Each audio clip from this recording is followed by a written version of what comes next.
नमस्कार दोस्तों, मैं दीपक शुक्ला आपका स्वागत करता हूं आपके अपने YouTube channel A to Z banking information पर। दोस्तों, आप में से बहुत सारे लोगों के कमेंट आते हैं कि सर अपने KCC लोन का पैसा हमेशा टाइम से जमा करता हूं, यानी बैंक के द्वारा जो भी KCC का रिपेमेंट टाइम फिक्स किया गया है उसी समय के अंदर, जो बैंक ने समय निर्धारित किया गया है उसी समय के अंदर हम बैंक को पूरा पैसा ब्याज समेत वापस करते हैं। उसके बावजूद भी हमें सब्सिडी नहीं मिलती है। तो आखिर हमें सब्सिडी क्यों नहीं मिलती है जबकि हम पैसा बैंक को समय से वापस करते हैं? वही कुछ लोगों के कमेंट आते हैं कि सर हमें सब्सिडी तो मिलती है लेकिन कम मिलती है, हमें सब्सिडी पूरी 3% नहीं मिलती है। क्योंकि सभी को पता है कि रुपए 3 लाख तक के लोन पर किसानों को 3% सब्सिडी का लाभ दिया जाता है अगर वो बैंक को पैसा समय से वापस करते हैं, यानी तब उन्हें कुल 4% ब्याज पर ही ये लोन मिल पाता है। लेकिन बहुत से लोग हैं जो कमेंट करते हैं कि सर अगर हमारा 7,000 ब्याज बना है तो फिर हमारी 3,000 सब्सिडी होनी चाहिए, यानी 1 लाख का अगर उन्हें 1,07,000 पे करना पड़ा है तो फिर इसका मतलब है 7% ब्याज लगा है तो 1,07,000 हो गया है। तो फिर उन्हें 3,000 सब्सिडी क्यों नहीं मिली? कोई बताता है सर हमें 1,600 मिली है, कोई बताता है 2,200 मिली है, कोई बताता है थोड़ा 2,300 मिली है। तो इस तरह से बहुत सारे लोग हैं जो कमेंट करते हैं कि सर हमें सब्सिडी पूरी नहीं मिलती है, हमें 3,000 सब्सिडी मिलनी चाहिए 1 लाख के लोन पर, तो हमें पूरी नहीं मिली है। तो आज का वीडियो उन्हीं लोगों के लिए है जो अपने KCC लोन का पैसा हमेशा टाइम से जमा करते हैं, उसके बाद बैंक के द्वारा उन्हें सब्सिडी नहीं मिलती है। वहीं अगर जिन्हें मिलती भी है तो कम मिलती है। आखिर उन्हें सब्सिडी कम क्यों मिलती है, उन्हें पूरी 3% सब्सिडी क्यों नहीं मिलती है? आज की इस वीडियो में मैं आप लोगों को इस पूरे विषय पर विस्तार से जानकारी देने वाला हूं। अगर आप लोग इस वीडियो को पूरा अंत तक देख लेते हैं तो दोस्तों आपको निश्चित ही प्रतिवर्ष सब्सिडी का लाभ जरूर मिलेगा। क्योंकि आप एक गलती करते हैं जिसकी वजह से आपको इस सब्सिडी का लाभ नहीं मिलता है। वो गलती मैं आपको वीडियो में आगे बताने वाला हूँ कि आपको सब्सिडी कम क्यों मिलती है, अगर नहीं मिलती है तो क्यों नहीं मिलती है। दोस्तों, वीडियो में आगे बढ़े आप लोगों को इस पूरे विषय पर विस्तार से जानकारी दे उससे पहले आप सभी लोगों से एक छोटी सी रिक्वेस्ट है। अगर अभी तक आपने हमारे इस channel A to Z banking information को सब्सक्राइब नहीं किया है तो प्लीज इसे सब्सक्राइब कर लीजिएगा, साथ ही साथ बेल आइकन को जरूर प्रेस कर लीजिएगा ताकि जैसे हम इस तरह का कोई भी दूसरा वीडियो अपलोड करें तो उसका नोटिफिकेशन आपको सबसे पहले मिले। चलिए शुरू करते हैं। दोस्तों, पहले बात कर लेते हैं जिन लोगों को सब्सिडी मिलती तो है लेकिन कम मिलती है, यानी पूरी 3% सब्सिडी नहीं मिलती है। लोग कमेंट करते हैं कि सर मैंने 1 साल का 1 लाख रुपए का 7,000 रुपए ब्याज भरा है तो ये 7,000 यानी 7% हो गया। अब मुझे 3% सब्सिडी वापस मिलनी चाहिए तो मुझे 3,000 रुपए मेरे खाते में वापस आने चाहिए सब्सिडी के रूप में। लेकिन कोई बताता है मुझे 1,600 मिले, कोई बताता है मुझे 1,800 मिले, कोई बताता है मुझे 2,200 मिले। तो आखिर उन्हें पूरे 3,000 सब्सिडी के क्यों नहीं मिलते हैं जबकि उन्होंने 7% की दर से पूरा 7,000 रुपए पे किया है? तो मैं आपको बताना चाहता हूं दोस्तों कि जब बैंक आपकी KCC की लिमिट बनाता है उसमें से आपकी फसल का जो खर्च होता है वो 67% ही होता है। मैंने कल के वीडियो में आप लोगों को विस्तार से बताया था। जब भी बैंक आपकी लिमिट तैयार करता है उसमें 67% आपको दिया जाता है आपकी फसल में आने वाले खर्च का हिस्सा और 33% हिस्सा होता है अन्य का। जैसे कि 10% भंडारण और रखरखाव के लिए, आप जो फसलें तैयार करेंगे उनका भंडारण और रखरखाव में जो खर्च आएगा उसके लिए बैंक आपको फसल की लिमिट का 10% दे देता है। वही 20% आपको दे देता है घरेलू उपभोग के लिए, कि कोई किसान है तो वो अपना खर्चा कैसे चलाएगा साल भर, उसके लिए बैंक उस लिमिट का 20% दे देता है घरेलू उपभोग के लिए।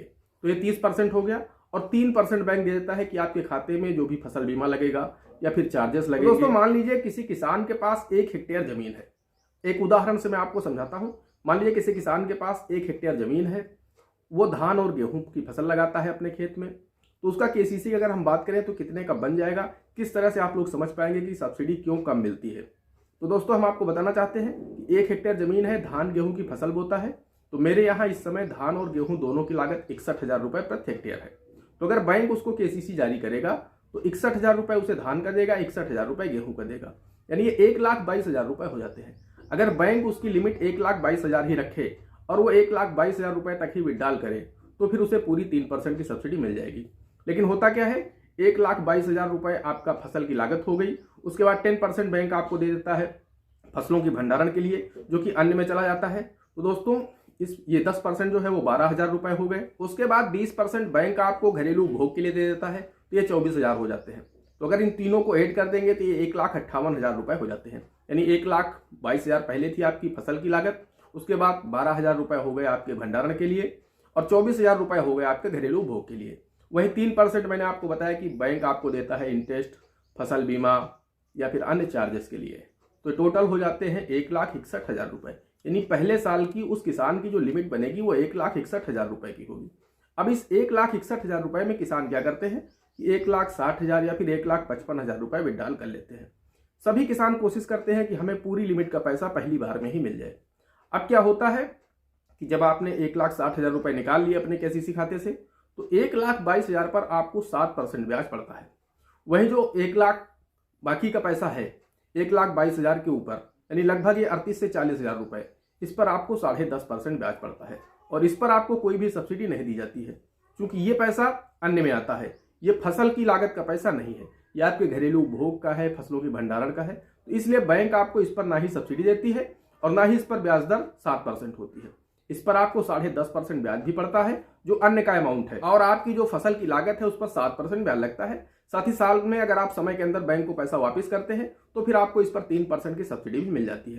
तो दोस्तों इसी वजह से आप लोगों को सब्सिडी कम मिलती है। अब पहली चीज तो यह है कि जब आप कैलकुलेट करेंगे कि मैंने 1,60,000 रुपए निकाले तो उस दर से 1 साल का 7% ब्याज कितना होता है, तो ये आप कम निकालेंगे और बैंक ज्यादा देगा। क्योंकि आपने 1,60 निकाला है तो आपको 1,22 पर तो 7% पड़ा है, लेकिन बाकी का जो 38 से 40,000 रुपए है इस पर आपको 10.5% ब्याज पड़ा है। तो इसलिए आप जब उसे जोड़ते घटाते हैं आपको लगता है कि बैंक ने मुझसे 11% ले लिया, 10% ले लिया, 9% ले लिया, तो ऐसा क्यों? और जबकि बैंक कहता है कि आपको केसीसी पर 3 लाख तक के अमाउंट तक से आपको 7% ब्याज देना है, उस पर भी आपको 3% की सब्सिडी मिल जाती है। लेकिन दोस्तों यहाँ पर ये चीज़ समझने वाली है, आप जो पैसा अन्य में है वो निकालेंगे तो फिर आपको 10.5% ब्याज भी पड़ेगा और उस अमाउंट के ब्याज की आपको सब्सिडी नहीं मिलेगी। वहीं जो पैसा आपकी फसल की लागत का है उस पैसे को केवल विड्रॉल करेंगे तो फिर उस पर आपको 7% ब्याज भी पड़ेगा और उस पर आपको 3% की सब्सिडी का भी लाभ मिलेगा। दोस्तों अब बात कर लेते हैं कि जिन लोगों को सब्सिडी नहीं मिलती है, समय से पैसा बैंक को वापस करते हैं, वो लोग कमेंट करते हैं कि सर मुझे सब्सिडी क्यों नहीं मिली। तो दोस्तों हम आपको बताना चाहते हैं कि आपने कहीं ना कहीं गलती अवश्य की होगी। चाहे आपका खाता ओवरड्यू रहा हो, अब मान लीजिए आपकी लिमिट अगर 1,22,000 रुपये है और आपने 1,20,000 निकाल लिए, जैसे ही ब्याज लगा आपका खाता हो गया 1,28,000, 1,25,000 और फिर वो 1 साल तक पड़ा रहा और उसके बाद जब आप जमा करने गए तो 1,30,000, 31,000 जो भी बना आपने उसे जमा कर दिया और उसके बाद आप वेट करते हैं कि मुझे सब्सिडी आ जाए। कभी नहीं आएगी, क्योंकि आपका खाता ओवरड्यू हो चुका है। आपका जो खाता है उसका बैलेंस है वो आपकी लिमिट के अंदर रहना चाहिए। मैंने कल के वीडियो में इस पर विस्तार से जानकारी दी है, अगर नहीं देखा है तो जरूर देखिएगा। दोस्तों अगर आपका केसीसी लोन अकाउंट ओवरड्यू हो जाएगा, यानी ओवर लिमिट हो जाता है, आपकी जितनी भी लिमिट है उसे क्रॉस कर जाता है। मैंने आपको बताया है कि केसीसी से पैसा हमेशा मैक्सिमम 90% ही निकालें, जो आपकी लिमिट है उसका 90%, उससे ज़्यादा निकालेंगे आपका केसीसी खाता ओवरड्यू हो जाएगा और आपको सब्सिडी का लाभ नहीं मिलेगा। साथ ही आपके ऊपर बैंक ज़्यादा ब्याज भी चार्ज करेगा। दूसरी चीज़ है, हो सकता है आपने टाइम क्रॉस कर दिया हो। बैंक जिस डेट को आपको पैसा देता है उस डेट से पहले ही आपको अपने केसीसी खाते को पूरा जमा करना है। ये भी एक कारण हो सकता है कि आपको सब्सिडी ना मिली हो, आप 1 दिन 2 दिन 4 दिन ऊपर हो गए हो।